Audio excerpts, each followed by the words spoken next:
지난주에 이어서 같이 아브라함의 믿음을 나누고자 합니다.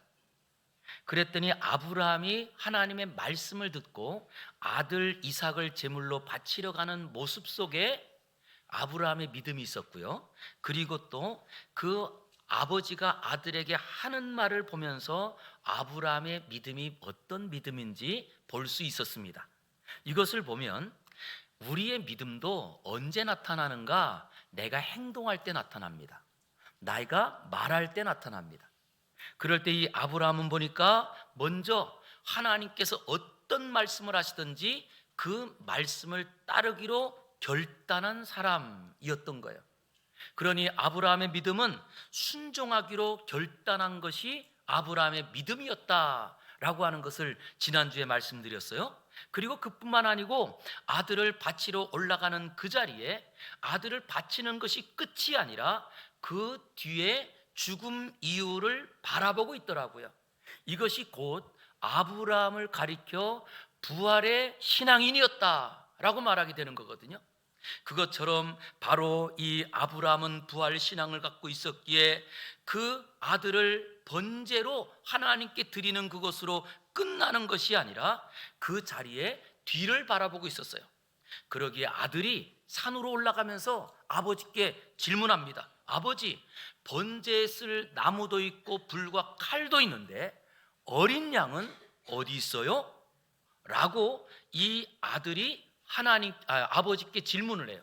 그럴 때 이 아버지가 그 질문을 받고 8절에 보니까 이렇게 고백을 합니다. 내 아들아, 번제할 어린 양은 누가요? 하나님이 자기를 위해서 어떻게 준비하신대요? 친히 준비하시리라 라고 말합니다. 그리고 그렇게 말한 후에 그 다음 보세요. 두 사람이 어떻게 했대요? 함께 나아가니라. 함께 산으로 올라갔다라고 말합니다. 이것을 보니까 지금 이 두 사람이 산 정상으로 올라가며 아들이 아버지께 번제할 어린 양이 어디 있냐고 질문할 때 이 아버지는 하나님이 친히 준비하신다라고 말하면서 그 길을 끝까지 묵묵히 올라갑니다. 그리고 보았더니 믿음은 무엇이냐라고 할 때 믿음은요, 어떤 위기의 상황에도 흔들리지 않아야 믿음이더라는 거예요. 그래서 우리 신앙인들이 가끔 신앙생활하다가 나 시험 받았어 라고 말하잖아요. 그 말은 거꾸로 나 믿음 없어 이 말이에요. 사실 믿음 있는 사람은 어떤 위기, 어떤 순간에도 흔들리지 않습니다. 그러기에 믿음은 건강할 때만 있는 것이 아니라 우리가 병에 들었을 때도 흔들리지 않아야 진짜 믿음입니다. 우리가 성공할 때뿐만 아니고 실패할 때에도 좌절하지 않고 묵묵히 그 길을 걸어가야 이것이 믿음이다라고 하는 겁니다. 오늘 아브라함은 그랬더니 아들이 질문하잖아요. 아버지, 번제할 어린 양이 어디 있어요? 라고 말할 때 이 아버지는요, 하나님이 친히 준비하실 거야 라고 하시면서 그 길을 묵묵히 당당하게 걸어가는 모습을 보여줍니다. 이 모습에 아버지가 아들을 사랑하지 않았기 때문일까요? 아마 이 아버지는 누구보다도 이 아들을 더 사랑하기에 하나님께서도 그 아들을 제물로 바치라라고 말할 때 뭐라고 하느냐? 내 사랑하는 독자 이삭을 이렇게 설명을 해요. 그 정도로 자기 목숨보다도 더 귀하게 여기는 아들이지만, 그러나 그 아들을 하나님께 제물로 바치러 올라가는 그 자리에 흔들리지 않습니다. 그 사람이 믿음의 조상인 거예요. 저는 이 시간에 먼저 우리 사랑하는 성도님들의 삶 가운데에도 우리가 지금 걸어가고 있는 일에 어떤 일들이 벌어지고 또 우리가 예상하지 못했던 어려운 일들이 발생한다 할지라도 묵묵히 걸어가는 믿음의 사람 되시기를 주의 이름으로 축원합니다. 우리 다시 한번 8절을 한번 보겠습니다. 아브라함이 뭐라고 하는지 시작. 아브라함이 이르되 내 아들아, 번제할 어린 양은 하나님이 자기를 위하여 친히 준비하시리라. 아버지가 이 아들에게 했던 말은 하나님이 자기를 위하여 친히 그 어린 양을 준비하신다라고 하는 이야기입니다. 그랬더니 이 이야기는 아들을 그냥 안심시키기 위한 이야기였을까요? 오늘 본문을 볼 때 그것은 아들을 안심시키기 위한 것이 아니라 실제로 이 아버지는요, 이 아들을 하나님께서 말씀하신 대로 순종하는 자리에 하나님께서 지켜주시고 하나님께서 그 뒤에 그 어떤 일을 준비했을 거라고 하는 확신입니다.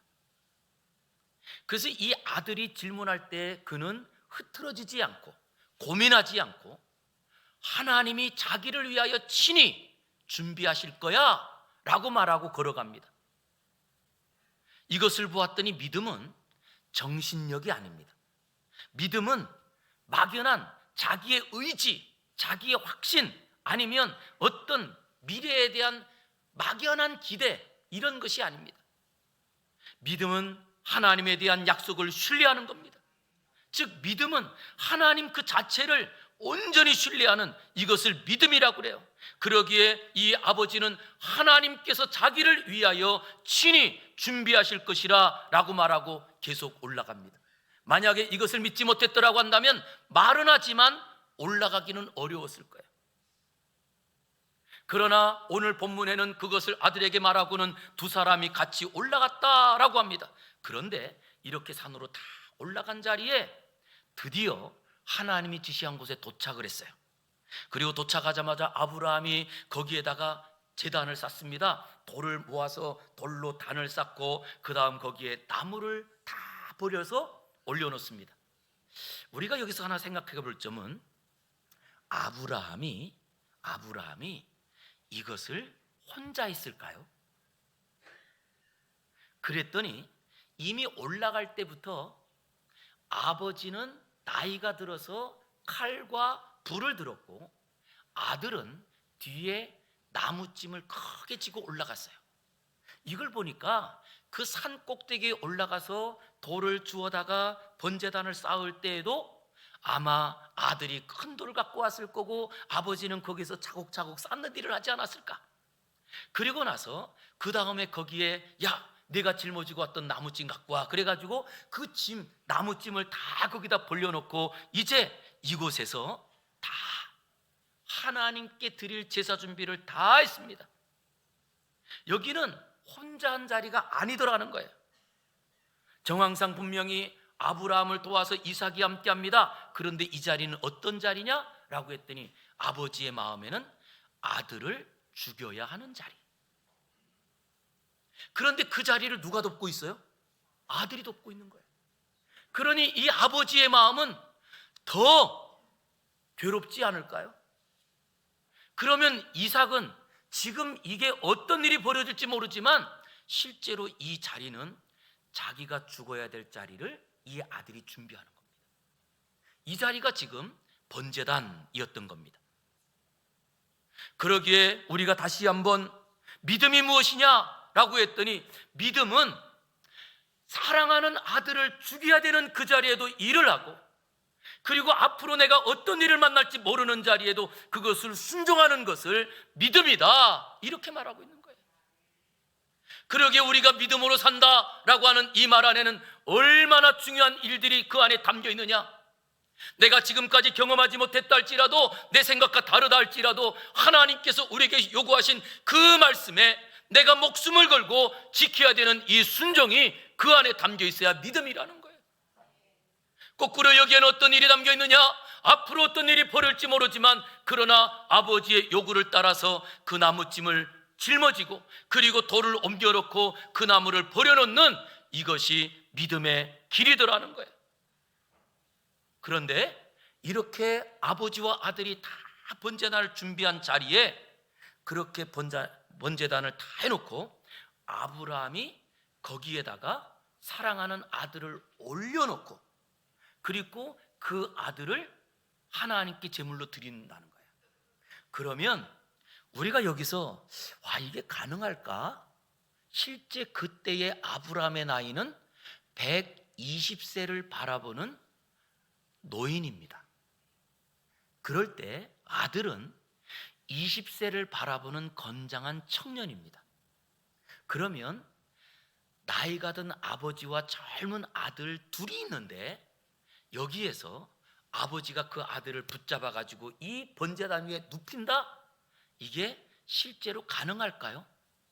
이거는 아들이 불순종하면 할 수 없는 일입니다. 만약에 우리가 요즘은 우리가 집에서 가축 같은 거 안 잡지만 옛날에는 보니까 집에서 돼지도 잡고 이랬어요. 그럴 때 여러분 어떤가요? 돼지를 잡기 위해서 앞에서 끌고 뒤에서 동네 어른들이 다 모여가지고 해도 돼지 한 마리 뒤에서 미는 게 어려워요. 아니 그뿐만 아니고 요즘도 닭을 키우는 분들 계시는데 닭 한번 잡으려면 여러분 닭 잡기 쉬우시던가요? 아이고, 갇혀있는 닭장 안에서도요 그 닭 한 마리 잡는 게 얼마나 어려운지 몰라요. 그런데 그런 닭이나 아니면 짐승이 아닌 사람을 잡는다? 이거는 도저히 불가능한 겁니다. 만약에 여기에 이삭이 반항하고 그리고 이삭이 불순종했더라면 이것은 도저히 불가능한 일이에요. 그런데 오늘 본문에 보니까 9절에 이렇게 소개합니다. 우리 9절 같이 한번 읽어보겠습니다. 시작. 은지라 이에 아브라함이 그곳에 제단을 쌓고 나무를 벌려놓고 그의 아들 이삭을 결박하여 제단 나무 위에 놓고. 예, 됐습니다. 여기 오늘 9절에 보면 9절 본문 좀 보여주세요. 9절에 하나님이 아브라함에게 일러준 곳에 이르렀을 때 그 다음 제단 쌓고 나무 벌려놓고 그리고 이 지금 제사 준비를 하는 그 사람이 누구죠? 아브라함인가요? 이삭인가요? 예? 본문에 주어가 누구예요? 주어는 은는 이 가잖아요. 그랬더니 누가요? 아브라함이 한 사람밖에 안 나와요. 아브라함이. 그런데 실제로 우리가 앞에서 생각해 보았더니 아브라함이 하나님께서 제사를 지내고 그리고 그 아들을 결박하여 올라오는 이 자리까지에는 이삭의 순종이 없었으면 불가능하더라는 거예요. 그런데 오늘 본문에는 이삭이 했다는 말이 단 한마디도 안 나옵니다. 아브라함이 하나님 말씀에 순종하여 아브라함이 번제단을 쌓았고 아브라함이 아들을 결박하여 하나님께 제사를 드린다고 말하고 있습니다. 그런데 여기에는 숨은 단어 하나가 아들이 순종함으로 라고 하는 단어가 숨어 있더라는 거예요. 저는 이것이 바로 우리 교회를 믿음의 공동체라고 할 때 우리 교회가 믿음으로 서기 위해서는요 이름 없이 수고하는 믿음의 사람들이 있을 때 교회가 세워지더라는 거예요. 가정도 마찬가지입니다. 우리 성도들의 마음 가운데 우리 가정이 믿음으로 세워지길 원합니다. 그럴 때는 그 가정 안에 믿음으로 순종하는 아무도 드러나지 않은 그 한 사람이 있기에 가정이 세워지더라는 거예요. 그런데 우리가 정말 신앙생활하면서 안타까운 것 하나는 우리의 신앙생활은 다 같이 있는 자리에 보이는 것이다 보니까 내 안에 내 마음을 몰라요. 그러다 보니 우리는 무엇이 중요하냐? 어떤 봉사하는 것이 중요하죠. 그런데 봉사보다 더 중요한 것은 숨은 봉사가 진짜 믿음이더라는 거예요. 드러나지 않은. 아브라함이 이 아버지가 믿음의 조상이 된 이유는 한 사람, 누구냐? 아들의 순종입니다. 그런데 오늘은 성경에서도 이 아들의 순종을 말하지 않아요. 저는 먼저 우리 사랑하는 성도들의 가정 안에도 정말 우리 부모님들의 그 믿음이 더 높은 더 귀한 믿음으로 세워질 수 있도록 자녀들의 신앙이 이삭의 신앙을 본받을 수 있기를 주의 이름으로 축원합니다. 그랬더니 오늘 이 정황을 보면 이 자리는요 아브라함이 묶어서 올려놓은 자리가 아니고 이삭이 스스로 올라간 자리예요. 우리는 여기서 먼저 두 사람을 봅니다. 정말 내가 가장 사랑하는 이 아들을 하나님 말씀에 순종하여 하나님께 제물 바치기 위하여 이것을 올려놓아야 되는 아버지. 그러나 아버지가 순종하려고 해도 이 아들이 불순종하는 순간 이 모든 건 깨집니다. 그럴 때 아버지의 뜻을 도저히 이해가 되지 않는 자리지만 아버지의 뜻을 따라가는 아들, 이 기가 막힌 절박하고 그 암담한 현실 속에서 믿음이 살아나는 거예요. 그러게 우리의 믿음은 어디서 일어나느냐? 도저히 바라볼 수 없는 자리에서 믿음이 세워지는 거라고. 저는 우리 성도님들이 올 한 해를 걸어갈 때에도 우리가 볼 때는 와, 이런 자리에서 내가 예배를 드려야 될까? 아니, 이런 자리에서도 우리가 하나님의 말씀을 지키고 따라가야 될까? 그 자리에서 아브라함처럼, 이삭처럼 묵묵하게 순종하는 주의 성도들이 일어나기를 주의 이름으로 축복합니다. 그랬더니 이 믿음은요, 사람들이 말하는 것처럼 어떤 감상적인 게 아닙니다. 이 믿음은 누군가처럼 그냥 믿음으로 살아라, 어떤 값싼 것들이 아니에요. 실제로 이 두 사람에게 있어서 이 믿음은 정말 자기가 지금까지 상상하지 못했던 고통과 아픔을 치르는 희생입니다. 그것이 순종이란 말이에요. 그리고 우리가 순종한다라고 하는, 우리는 솔직히 우리 교회 안에서 성도들이 세워지고 그 중에 우리 직분을 받은 권사요, 안수집사요, 장로요, 목사요, 이 교회에서 직분 받은 그 직분은요, 내가 순종하기로 하나님께 맹세합니다. 이 사람이거든요. 그런데 참 안타깝게도 그렇게 하나님께 맹세해 놓고도 내가 힘들어서요, 내가 바빠서요, 여러 가지 핑계가 너무나 많더라고요. 저는 우리가 믿음으로 사는 것이 무엇인지를 다시 한번 우리가 고민했으면 좋겠습니다. 왜냐라고 했더니 사랑하는 아들을 번제물로 드려야 되는 순종, 그리고 자기 자신을 스스로 그 번제단 위에 올려놓는 이 아버지와 아들의 이야기가 구약의 이야기가 아니고 우리를 살리신 하나님의 이야기거든요. 그랬더니 하나님께서 가장 사랑하는 아들을 우리를 위하여서 십자가에 내어주세요. 그럴 때 예수님께서 뭐라고 하시느냐라고 했더니 마지막 기도에 아버지, 할 수만 있거든 이 잔을 내게서 옮겨주세요. 그러나 나의 뜻대로 하지 마시고 아버지의 뜻대로 해주세요. 고백하고 이 아들이 그 죽음의 길을 스스로 걸어갑니다. 그랬더니 바로 아브라함과 아들 이삭의 그 이야기가 예수님께서 우리를 구원하시는 인류의 구원의 역사가 되더라는 거예요. 이건 다시 한번 우리에게 또 이런 이야기가 전해줍니다. 과거에는 이삭과 아브라함과에 대한 아버지 아들에 대한 순종의 이야기가 예수님과 하나님에 대한 순종의 구원의 역사였다면, 이제는 우리의 현재 삶 가운데, 우리의 삶 가운데도 여전히 우리가 하나님 앞에서 가장 소중한 것들을 내어드리는 순종을 통하여 하나님의 구원이 이어내려가고, 아니 내가 스스로 아버지의 뜻이라고 한다면 내가 죽어도 나는 순종하겠습니다라고 하는 그 순종의 사람들을 통하여 하나님의 역사가 지금도 일어나더라는 거예요. 저는 이 시간 우리 모든 성도들의 삶 가운데 정말 하나님의 기적, 하나님께서 준비하신 은혜가 우리 성도들의 순종을 통하여 일어나는 아브라함의 축복이 있기를 주의 이름으로 축원합니다. 그럴 때 아브라함의 순종의 마지막은 어디냐? 마지막의 순종은 10절이에요. 10절. 우리 10절 크게 한번 읽어보겠습니다. 시작. 손을 내밀어 칼을 잡고 그 아들을 잡으려 하니. 자, 아버지가 아들을 어떻게 해요? 손을 내밀어서 칼을 잡았다고 합니다. 그리고 이 칼을 가지고 그리고 아들을 잡으려고 할 때 아버지의 눈은 어디 있을까요? 눈을 감았을까요? 떴을까요? 상상해 보시기 바랍니다.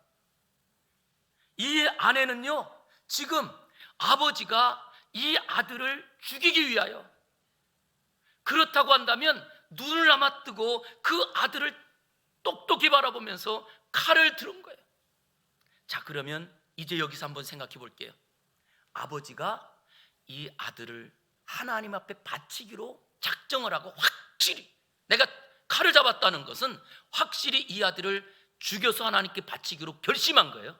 그러면 이 칼을 딱 들었을 때 우리 순간이지만 그 순간에 많은 생각이 쫙 지나갈 거 아니겠어요? 아버지의 생각에는 어떤 생각이 들었을까요? 이 칼을 들고 자, 이제 그 칼을 딱 들고 이 아들을 찌르려고 합니다. 어떤 생각이 들었을까요? 여러분들 한번 생각해 보세요. 여기에는요, 이 아버지는 최대한 고통 없이 이 아들이 죽을 수 있도록, 아니 한 번에 그 칼로 이 아들이 죽을 수 있도록, 이런 마음이 그 안에 있지 않을까요? 그런데 만약에 이 칼을 들어서, 그러면 어디를 찔러야 되죠? 심장일 거예요. 이 단어 안에 손을 내밀어 칼을 잡았다, 그 아들을 잡으려고 들었다라고 하는 여기에는 이 아버지는 이미, 아들은 살았어요, 죽었어요? 죽은 거예요. 거기에 가지고 있는 이 아버지의 갖고 있는 그 마음을 보시기 바랍니다. 만약에 이것을 찔렀는데 다른 곳을 찔렀으면 이 아들이 어떻게 할까요? 내가 아들에게 더 큰 고통을 주는 것이니 이거 한 번에 끝나야 된다고 하는 그런 의연한 각오를 가지고 칼을 높이 들었다. 이것이 믿음의 순종이에요. 믿음은 순종입니다.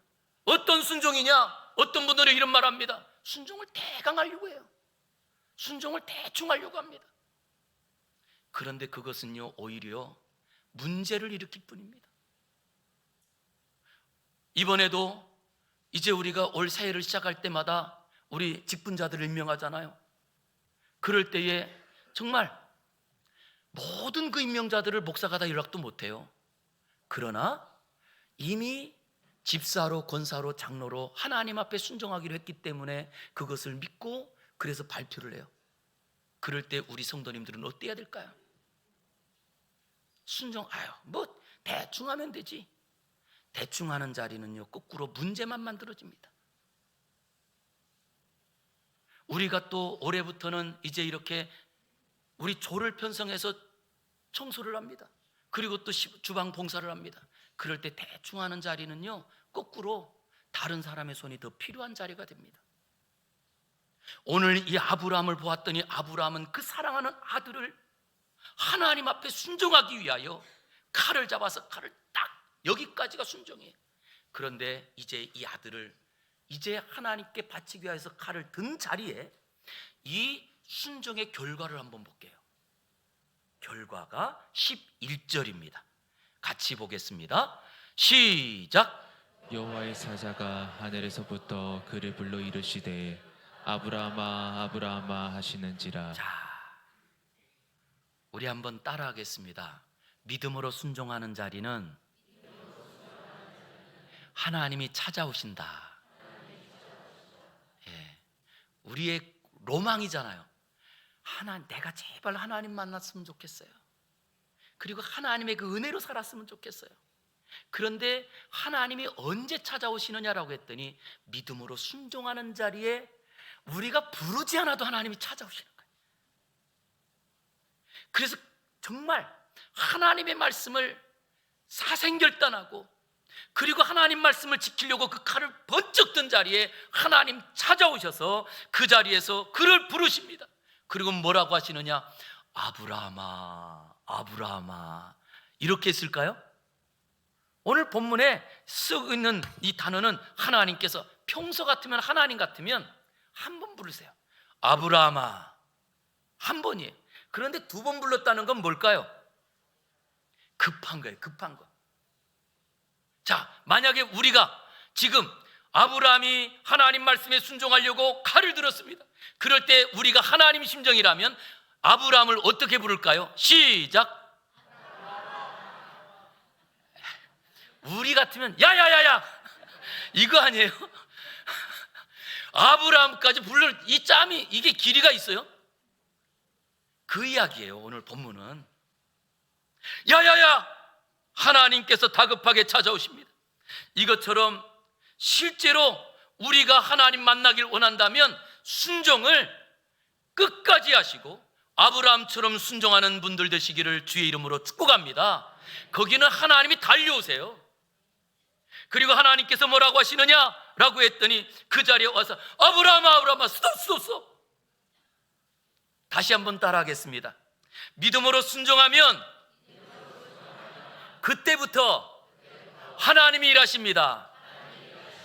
예. 언제 하나님이 우리 가정을 이끄시느냐? 우리가 믿음으로 순종할 때 하나님이 가정을 인도하세요. 예. 사업장 어렵다고 하죠? 그런데 제가 보니까 요즘 굉장히 사업이 어렵다고 하는데 오히려 어려운 중에 대박난 분들도 계시더라고요. 그런 것 보면 분명한 것은 하나 있습니다. 우리가 하나님 말씀에 순종하는 자리에 하나님이 달려오시고 하나님이 거기서 일하기 시작하세요. 그랬더니 오늘 하나님이 일하는 것을 보겠습니다. 12절 같이 보겠습니다. 시작.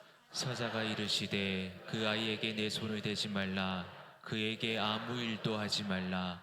내가 내 아들 내 독자까지도 내게 아끼지 아니하였으니 내가 이제야 내가 하나님을 경외하는 줄을 아노라. 아멘. 자, 우리 하나님이 원하셨던 것은 이삭이 죽는 걸까요? 아브라함이 순종하는 걸까요? 우리가 하나님 앞에서 살아갈 때 꼭 기억해야 될 것은 하나님이 우리를 망하라고 내몰지 않습니다. 하나님께서 우리를 죽으라고 내몰지 않습니다.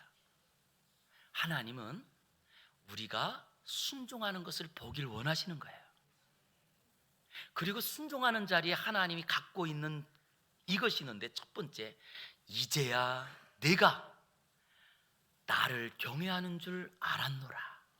그러기에 하나님께서 뭐라고 하세요? 앞부분에 그 아이에게 손대지 마라. 그에게 아무 일도 하지 마라. 하나님께서는 아브라함보다 이삭을 더 귀하게 여기세요. 이삭을. 그러게 하나님께서 뭐라고 하시느냐? 처음에는 이 아들을 내게 제물로 바치라 라고 했던 하나님께서 이제는 그 아이에게 아무것도 하지 말라, 아무 손도 대지 말라. 이걸 보니까 실제로 하나님께서 원하셨던 것은 이삭의 목숨이 아니라 아브라함의 순종이었던 거예요. 지금도 우리의 삶 가운데 하나님께서 우리의 어떤 재물이 탐나고 아니면 우리의 건강이 탐나는 게 아니에요. 하나님께서는 우리가 믿음으로 사느냐, 이걸 보길 원하시는 거예요. 저는 그러게 우리 사랑하는 성도님들이 제발 오해하지 마시고 착각하지 마시고 하나님 앞에서 걸어갈 때에 믿음으로 당당하게 나아가시기를 주의 이름으로 축원합니다. 손해보지 않아요. 절대 손해보지 않습니다. 절대 우리가 망하지 않습니다. 하나님께서 이 아들을 죽이지 않으시거든요. 그러기에 하나님께서 오히려 아브라함의 믿음을 인정해 주시면서 이렇게 말씀하십니다. 하나님께서 말씀하신 자리에 보세요. 13절 시작. 눈을 들어 살펴본즉 한 순양이 뒤에 있는데 불이 수풀에 걸려 있는지라. 아브라함이 가서 그 순양을 가져다가 아들을 대신하여 번제로 드렸더라. 아멘, 할렐루야. 그리고 나서 하나님께서 이 아이에게 손을 대지 말라, 내가 나를 경외하는 줄 알았다라고 하는 말씀을 듣고 그 다음 주위를 둘러보니까 뭐가 있었대요? 양이 있는 거예요. 그런데 그 양은 어떤 양이죠? 자기가 말했던 양. 아까 우리 앞부분에 보았잖아요. 아들이 산으로 올라갈 때 아버지에게 질문합니다. 아버지, 번제 쓸 나무도 있고 칼도 있는데 번제물은 어디 있어요? 번제 쓸 어린 양은 어디 있어요? 그럴 때 이 아버지가 말했잖아요. 하나님이 자기를 위하여 충분히 준비하실 거야 라고 했는데 진짜 하나님이 준비하신 거예요. 그래서 제가 지난주에 그런 말씀 드렸습니다. 우리 성도들에게는 생각보다 중요한 것이 말입니다. 말. 우리의 이 혀에 어떤 언어를 올려놓느냐에 따라 그것을 하나님이 준비하시더라는 거예요. 그러기에 우리가 어떤 말을 하느냐에 따라 실제 어떤 분은 그런 말씀합니다. 말에 능력이 있다, 그래서 조심해야 된다, 그런 말씀하시는데 그게 아니에요. 우리 사람의 말에 능력이 있는 게 아니고요, 우리가 믿음으로 말할 때 역사가 나타나는 거예요. 믿음으로 말할 때. 그리고 그 믿음으로 말했던 것이 아닌 것들은 우리에게는 화가 되더라는 거예요. 오늘 아브라함은 그 자리에서 뭐라고 하시느냐? 라고 했더니 여기서 이걸 본 거예요. 하나님이 준비하시는, 믿음으로 말한 대로 하나님께서 준비하시는 그것을 본 거예요. 그때 아브라함이 믿음으로 말했던 것을 하나님이 준비하신 것을 보면서 그가 외친 말이 있습니다. 여호와 이레, 이걸 외친 거예요. 여호와 이레. 이 여호와 이레의 뜻은 뭐냐? 하나님이 준비하신다, 이 말이거든요. 그런데 거기에 한 말이 더 있는 거예요. 하나님은 무엇을 준비하시느냐? 믿음으로 내가 말한 것을 준비하시는 분인 줄 기억하시길 바랍니다. 이게 아브라함의 이야기예요. 그래서 아브라함은 지금 여호와 이레를 고백하는 것이 자기의 체험적 고백입니다. 내가 말했더니 하나님이 준비하신다, 이 말이에요. 저는 우리 사랑하는 성도님들의 삶 가운데도 내가 말한 것을 그대로 이루시는 하나님을 만나기를 주의 이름으로 축원합니다. 그럴 때 거기에 은혜가 생기는, 능력이 생기는 거예요. 살아갈 용기가 생기는 거예요. 왜? 내가 말한 것을 하나님이 이루시는데 이게 얼마나 감격스럽겠어요. 저는 올 한 해 우리 성도님들이 믿음으로 말한 것이 그대로 이루어지는 여호와 이레, 하나님이 준비하시는 은혜를 경험할 수 있는 거룩한 가정, 성도가 되기를 주의 이름으로 축복합니다. 기도하겠습니다. 거룩하신 아버지 하나님, 감사합니다. 오늘 우리에게 믿음으로 말하는 것이 얼마나 중요한지 깨닫게 하시고, 아브라함이 믿음으로 선포했던 자리에 믿음으로 순종했더니 하나님께서 준비하신 것을 보게 하시니 감사합니다. 우리도 이 시간 믿음으로 순종하여 여호와 이레 준비하시는 하나님을 경험하게 하여 주시옵소서. 예수님 이름으로 기도 올리옵나이다. 아멘.